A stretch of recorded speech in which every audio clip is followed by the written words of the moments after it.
Well, coming up on this episode of Perfect Game Retirement, we're going to talk about some end-of-year financial planning, things that you need to put on your list, some strategies for people that are maybe either nearing retirement or already embracing their retirement years. But we got a lot of things to talk through, from investment strategies, taxes, healthcare, budgeting, and much, much more. It's going to be a great episode today, so stick with us. Welcome to the Perfect Game Retirement Podcast with former professional baseball player and now financial coach at Black Oak Asset Management, Ryan Ledden. This show will help you make the right financial decisions so you can pitch a perfect game in retirement. Here's the windup and the delivery.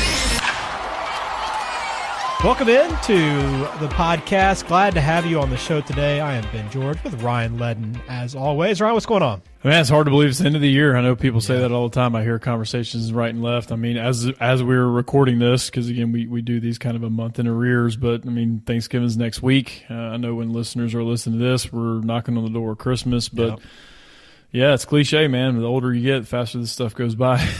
And it's easy to like just say, okay, well, I got the holidays to worry about, family stuff. Let me just, you put everything else on the back burner, but you really can't do that. I know you can, especially because you're working with people to try to finish up the year on a high note and finish strong. And there's a lot of things you got to work through to just make sure you position yourself as strongly as possible heading into 2024. Yeah, and even as a business, we try to look at this stuff and look at planning for next year.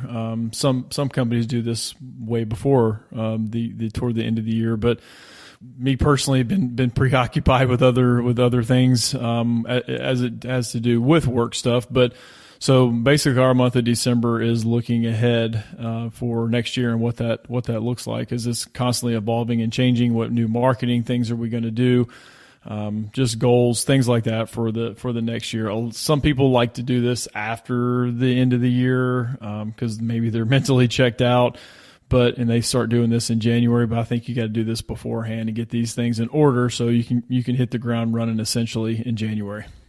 Well, you have also been very busy, as you mentioned, not just with things you do every day, but also outside of work, studying for your CFP exam. Good news is you passed. Yeah, I passed. So congratulations. The preliminary, again, you got to go through I guess it's called an audit maybe process or approval process. So you take it and they tell you the score right then and there. So literally my heart is beating out of my chest when I, hit the finish exam, because you got to take a survey too. You finish the exam and you take like a 10 or 12 question survey, which is fine. I get it. They got to do their due diligence as well. Then it's like, okay, when you get done with that, hit submit or whatever the button was to finish your exam, and then boom, you either see the words pass or do not pass. And so yeah, I saw the one word pass, and they do send you a report just saying, preliminarily speaking, you have passed the exam. They have to go through their process to make sure, I guess maybe the exam was, on the up and up or legit, and there was no cheating or whatever it may be, because you take it at a testing center, obviously. And so anyway, I haven't got the final stamp of approval to be able to put the letters behind my name, but at least as we sit now, it looks like we're headed in that direction. So huge relief. Yes, I have basically put my entire life on pause for the last several months between classes and then going out to Vegas for a 4-day crash course, and then just any free second I had of my life was studying. And so I appreciate my family being very patient with me, because I did nothing outside of work, study, kids events. I still didn't miss those. I still love to do those sort of things. But yeah. So I'm done. Knock on wood. Yeah, that's awesome to hear. And I was going to say, maybe we should do a podcast about, what it means to be a CFP now. But really, I mean, your job's not going to change too much, right? No, not going to change too much on a daily basis, but it does put you in a different level from an advisory standpoint. And what I mean by that is, you're in a CFP database. So if people specifically want a CFP, some people don't even know what the heck that is. Right.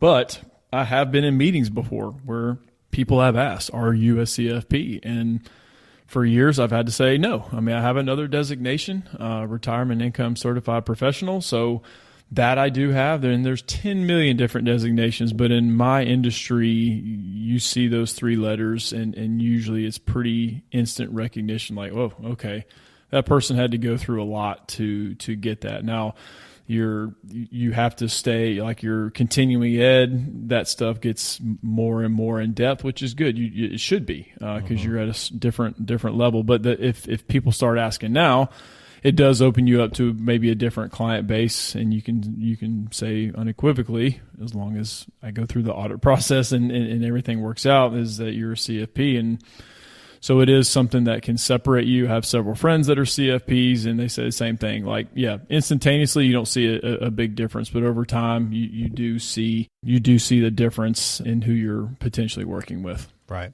Well, maybe we'll do an episode down the road just to kind of at least inform people on what it is to be a CFP, what it means, and just kind of maybe some things that could change down the road. But either way, congratulations on that. I know it's a big investment in time and effort, and I'm glad you were able to get over that big hurdle. And money too. Yeah. Plane tickets and classes and anyway, but absolutely well worth it. Yeah, that's awesome. Well, we got a good show for you. We need to hop into again. If you haven't joined us before, glad you're here. You find everything online at blackoakam.com. Also, the number to get in touch with Ryan at Black Oak Asset Management is 470-508-0508. And as we go through these kind of year-end planning items, if you haven't gone through these and need to sit down with someone, reach out now. I know we're closing in on the end of the year, so time is of the essence. All right, let's jump into it. Let's start with some general, maybe planning items and investment strategies that you're looking at right now, Ryan. Yeah, there's a ton you can look at, but specifically when it comes to year-end planning for individuals and their families, and when it comes to investments, that general planning and investments, there's each year has different market returns. I mean, they're all over the place, especially, the last 5 years is a microcosm of all over the place. You had really good returns in 20 and 21, really bad returns in 22. There was really nowhere to hide in 22. 23 can't really figure out its direction. It kind of had a little bit of recovery. Then we had a slide again. And as of the recording of this show, the market was up some crazy number yesterday, depending on what index you looked at. But the returns were crazy high. And so if you're out of the market sitting on the sidelines because you're afraid of what direction the market's going in, well, you don't benefit on days like that. And there's been numerous studies that if you miss out on those days, how different your returns are if you're trying to market time and go in and out of the market. Well, the big thing that pushed the market up yesterday was it's showing the inflationary, or the CPI, is showing a little bit of easing as far as inflation goes. Well, the market's emotional. Anytime the inflation rate was way up, what'd the market do? Tanked. And then vice versa. It was showing signs of easing, and then poof, emotional investors, and then the market does go up. But the point of all that is to say, if you don't rebalance, if you don't kind of constantly check, and when I say constantly, really once a year from a risk perspective. Now, you need to rebalance more than that. That's part of our job, is to continually rebalance people's portfolio. And that just means getting your portfolio back in check of what is appropriate for you. Because if you don't ever rebalance it, and I just actually had this discussion with a client before this. So if people in 20 and 21 didn't rebalance their portfolio, and then 22 hits, you saw huge losses because the market was so good for so long. Then maybe people's portfolios were way too risky than what they're actually comfortable with. And if you don't rebalance, and then the tide goes out, and then you're caught left standing like, oh my gosh, I'm in a position that I never thought I would be in, and lose that much money. So you got to rebalance. You got to reassess your risk because you get older. It's not an exact science, but usually as you get older, maybe closer to retirement or in retirement, you need to reevaluate and see where you're at. Like, okay, let me really see what my risk is. What is my standard deviation? Because there is a math component to this investing stuff. It's emotional, but there is math. What's my standard deviation? How wide are my returns, or how narrow are my returns? So definitely have to look at that. And then kind of one more thing from a general planning standpoint is, contributions. Where are you at? Where are you at from your 401k? Where are you at with your Roth or your IRAs, simple IRAs, SEP IRAs? Where are you at with these things? You need to go ahead and get those things in. Now, IRAs, you have a little bit of time after the new year to be able to put in those contributions. But when it comes to a company retirement plan, if it's 401k, 403b, you got to look and see, okay, where am I at? Do I need to increase this percentage to try to max out my 401k or 403b for the year. So you got to take a look at those things. And one kind of side note, in 2024, those contributions go up again. It's only about like $500, but they do go up again. So you need to be cognizant of that. If you're doing monthly contributions based off of that number right now, those numbers move up a little bit. It's not a lot, but hey, it's an extra $500 that you should be doing. And if you weren't kind of cognizant of that and know that, then you're just missing out on more time value of money and compound interest. Yeah, so some things there to start with. But I know there's one area where you have to get it in before the end of the year. There is no sliding, and those are your tax, any kind of tax moves you need to make for next year. And I know there are many ways you can hopefully lessen that burden when it comes time to file next April. But what are you paying attention to most here? Yeah, especially RMDs are the biggest thing, required minimum distributions, and those are people who are of age. And again, this number continues to move. It's basically 73 now, but it used to be 70 and a half, and it moved to 72. But required minimum distributions, and again, that number continues to go up as time goes on, but it'll eventually hit 75 years of age. But you got to take any pre-tax account that has never been taxed before. The government makes you take out a certain portion based off of the end of the year balance. So if people are taking required minimum distributions for this year, it is based off of the 12/31 account balance of last year of 2022. So if you get any account statement, if you're not working with an advisor, obviously your advisor should help you with these RMDs. We actually have a meeting tomorrow to make sure where we're at. Most of ours have already taken them, but if they haven't, we got to get this done. Because there is a penalty if you don't take your required minimum distributions, and it's got to be done by the calendar year end. So if whatever your account balance was on 12/31, your statement from last year will be able to tell you, hey, here's your account balance, here's what your required minimum distribution will be. And if you need help with that, again, ask your advisor; they should be able to help you that as well. So it's a percentage, and it depends on how old you are. The older you are, that percentage gets a little bit higher. There's a table that you can do the math yourself if you wanted to, but most of the time these custodians already do it for you. So it's not too hard of a process, but the hard part is just remembering to do it and making sure you take out enough to avoid any types of penalties. So RMDs, hugely important. They are a pain, a thorn in my side because of all the new rules, the 10-year rule, inherited rules. It's crazy. It's not just like, oh, let me just plug this in and boom, then I know everybody's RMD. No, it's a case-by-case basis. So it's very, very different. And then, the 10-year rule on inherited IRAs depend on when the person passed. If they passed before a certain date, it's this. If they pass after a certain date, it's this. And oh my gosh. And then, in your brokerage accounts, so your non-qualified or your non-tax sheltered accounts, you can do tax loss harvesting, which is a term where maybe you sell out of an investment that has not performed well. You get a tax deduction on those losses.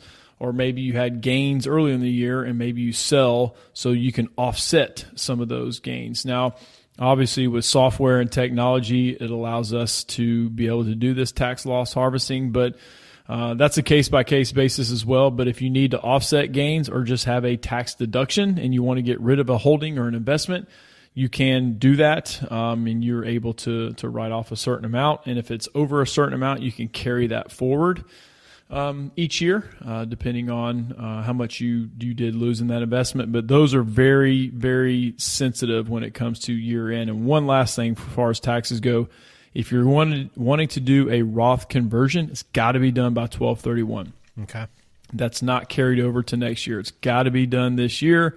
Just be aware of what that tax bill could potentially be, because it just adds to your taxable income. There's no penalty to move money from an IRA to a Roth. You just have to pay your federal tax, and then if a state tax applies, then you have to do state tax as well.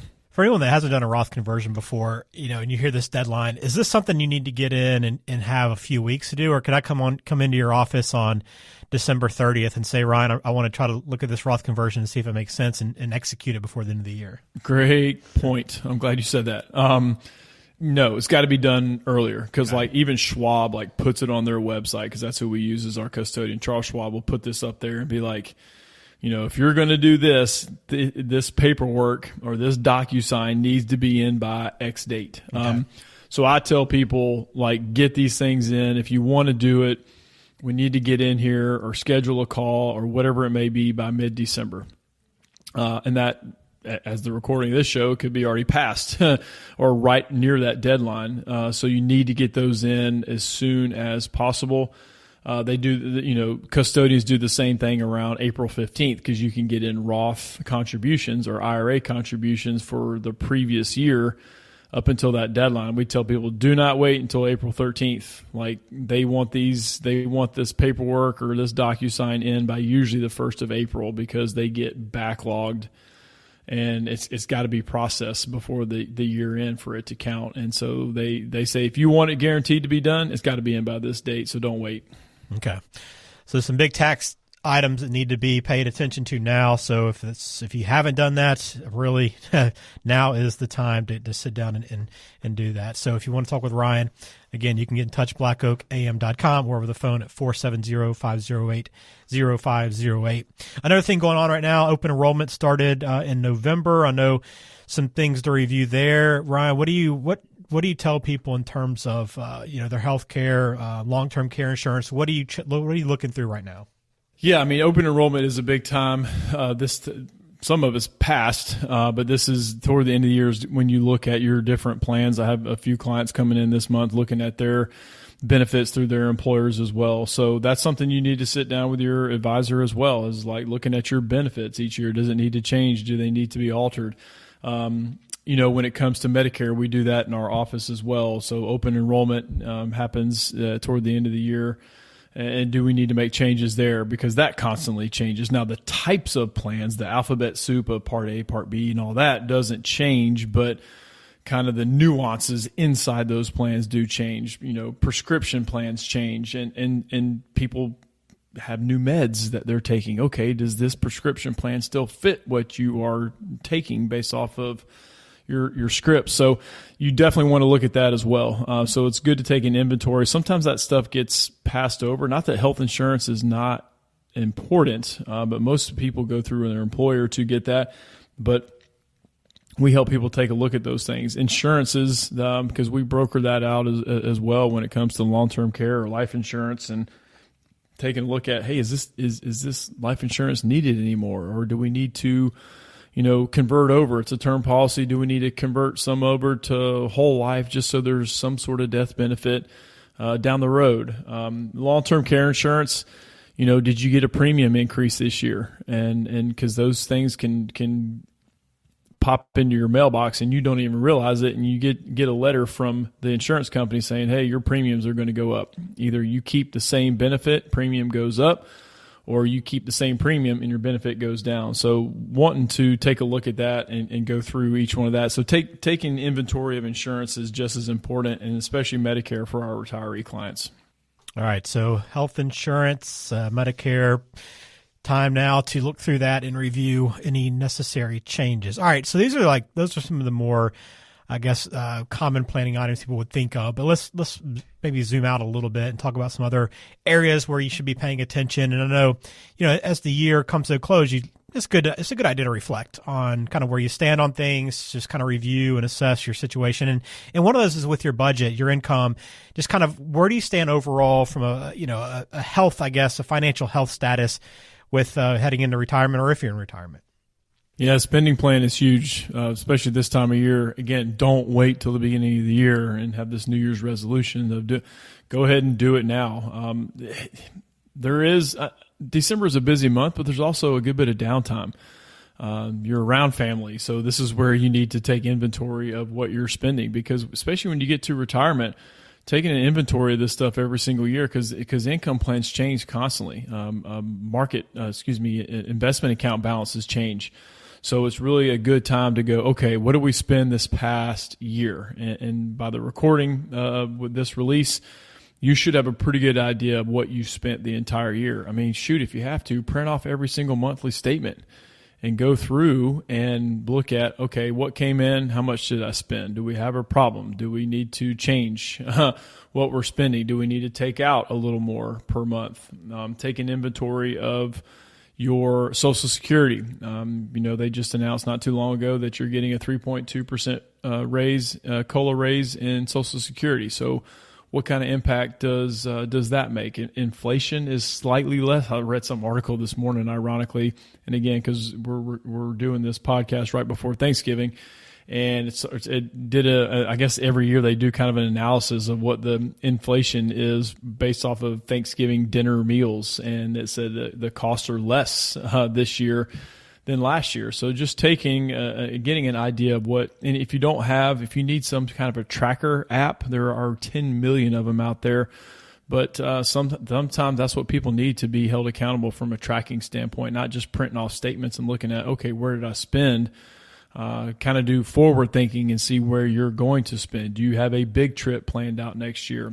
I have several clients that have a separate savings account for a certain trip, whether it's a vacation, or I got one client that goes on a huge hunting trip every few years. Well, he is intentional and saves in that account. So when that account gets to a certain balance, boom, they can go on a huge hunting trip and not have to worry one thing about it. So being intentional with different savings and looking ahead at these big expenses that could come across your table this next year is definitely a good time of year to look at this. All right, so some good items there. Again, as we go through this, if you want to sit down and talk with Ryan about any of these things, you can do so by going to blackoakam.com. All right, what about estate planning? I know giving is another kind of area here, not just to your heirs, but to charity. This is the time of year that a lot of people are thinking about that. Yeah, and the standard deduction being so large has taken away a good bit of giving. Not that people only give for the tax deduction, but it's a part of it. Let's be honest. There are many people out there that have charitable hearts and they give no matter what the tax deduction potentially would be. But it's changed a little bit because of that standard deduction being so high. But if you're charitably inclined, there are some definitely things to think about. You could go as deep as a family foundation. Those are for pretty high net worth individuals out there, but a family foundation.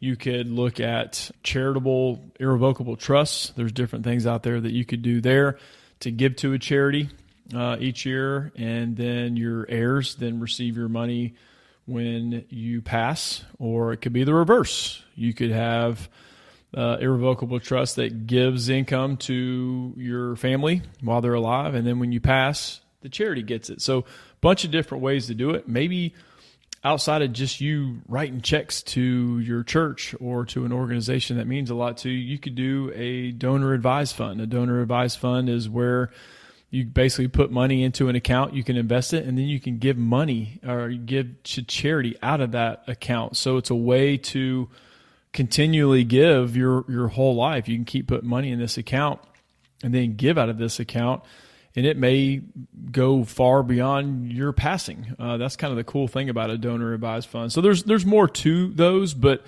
talk to your advisor, talk to us. We do those, and it's pretty neat way to give. Again, not enough time on this podcast to really go into a deep dive of donor advised funds, but a lot of people just don't know those exist. And I've had conversations with clients who are like, oh, I didn't know about that. So a lot of the software we use, if they give a certain amount away each year, that'll be one of the suggestions. Hey, I saw that your client gave over $10,000 this last year. You may want to think about a donor advised fund. So it's pretty neat to see those people who are charitably inclined. But you want to do that before the end of the year as well. Well, a lot of things to think through, some conversations to be had. If you haven't done that with your advisor or would like to sit down with someone, you can always get in touch with Black Oak Asset Management, 470-508-0508. But very important to try to, just tidy up these things or maybe make a few moves or adjustments before the new year to really position yourself better. So about these little steps you could take to give yourself a better position over the long term. So doing these things now will benefit you down the road. All right. So if you, again, need help or have questions, blackoakam.com. Well, I have a question for you, Ryan, as we like to do, a little getting to know you before we jump into our mailbag. Have you ever disliked something and then changed your mind about it later? So you don't seem to be a wishy-washy guy to me. No, and this is, of course, my mind went straight to sports, shockingly. And I don't know why. my mind went straight to this, and it's, I guess because I have such respect for the guy. It's actually a person. Early in his career, he drove me bananas. I just did not like this guy, but over time, as I saw this person play and how he carried himself, how he went about his business, like I just had huge respect for, and just thought he was one of the best players in the big leagues, and you know, you still see him around. But it was Derek Jeter. I don't know why he drove me bananas early on. But man, just watching him play, and maybe because he's on the Yankees in the mid '90s, they got in my Atlanta Braves way a few times. Yep. So maybe there was a little bit of a small hatred because of that. But man, just over time, as you in being in professional baseball during that time, you locker room talk, you always hear about people and what they do, what they say, and people just had mad respect for that guy, and his playing career, I think, showed that. So for some reason, my mind went straight to that. I just could not stand that guy. And then over time, so that was my kind of change of mind of something, and mine just happened to be someone, and got even respect in what he does now. Yeah, that's a good one. I never would have thought you would have disliked him that much early on, but yeah, I guess it makes sense. I thought you might have gone Nick Saban for a second. I thought the way you set that up, that maybe before you got into a player that could be the case. I've always had respect for that guy, man. He's gotten in my Bulldogs way a few times too, but my goodness, to build what he has. Hate him all you want if you do out there, but jeez. Yeah, Kirby's getting probably the same treatment from a lot of people. Hating him because he's winning a lot, but probably in 5-10 years have a lot more respect for him across the board, across the country, for the people that are, not Georgia fans for sure. So that's right. That's right. All right, well, let's get into our mailbag. I got a question for you before we close out today's episode from Oscar. He's in Cashiers, North Carolina. Beautiful, beautiful place. Mm-hmm. I retired 3 years ago, but I just did the math and discovered that my withdrawal rate from my savings is about 6%. Is that way too much? So 6%, that's a great question, because a lot depends, Oscar, on how much you have. I mean, if you have, I know the percentage may be a little bit higher than the traditional 4% rule. We've all heard, or most of us have heard the 4% rule. If you don't know what that is, 4% rule is you can take out 4% each year of your nest egg, and you shouldn't really worry about running out of money. Now, there's going to be some years where the market does good, some years where the market does not. So that 4%, your account balance will stay somewhere around that principal amount, if you will. 6% is getting a little bit higher, but again, Oscar, depends on what you have. But now safe investments like money markets and CDs are almost paying that. I mean, as the recording of this show, they're just cash sitting there in certain types of investments is around 5.5%, even as high as 6%. So as of right now, I don't think it's too alarming, Oscar. Maybe 10 years ago, or maybe less than that, when treasuries were getting like 1 point something, you probably are running a little bit of risk of running out of money one day. But I think it's okay now. Okay, Oscar, pay attention when there's years where your portfolio is not performing as well and you see that account balance starting to go down. Maybe pull back the reins a little bit. So be cognizant of that, be constantly adjusting. But overall, I don't think 6% is too alarming. You start getting closer to 7, 8, 9, 10%. Yeah, that's alarming. But right now in the environment we're in, I think it's okay, but pay attention for sure. All right, great question. Thank you for that, Oscar. If you have one for us, send it in, blackoakam.com. You can also schedule a Retirement Coach 360 session online via the website as well. But the phone number, as always, to get in touch with Ryan and the team there at Black Oak, is 470-508-0508. And the end of year planning list, while it doesn't cover everything, hopefully gives you some things to be thinking about and hopefully taking care of before we close out the year. Ryan, thanks for your time as always. We'll talk again soon. Absolutely. Happy holidays.